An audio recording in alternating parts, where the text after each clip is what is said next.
how to install voice data Samsung text-to-speech settings on Samsung Galaxy S26 Ultra.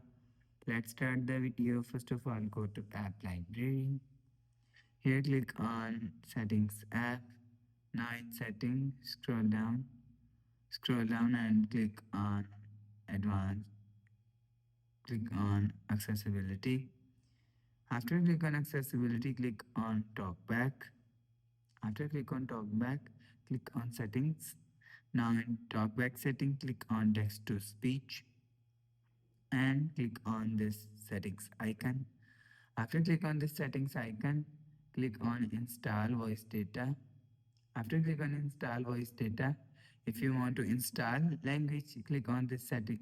Click on this arrow icon. If you want to install, click on Install. After click on Install, you will see your language is installed. After install language showing here, so you will select, so you will see your language is installed.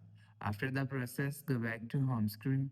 So that's how you can install voice data Samsung text to speech settings on Samsung Galaxy S26 Ultra. If you like the video, please subscribe. Thanks for watching.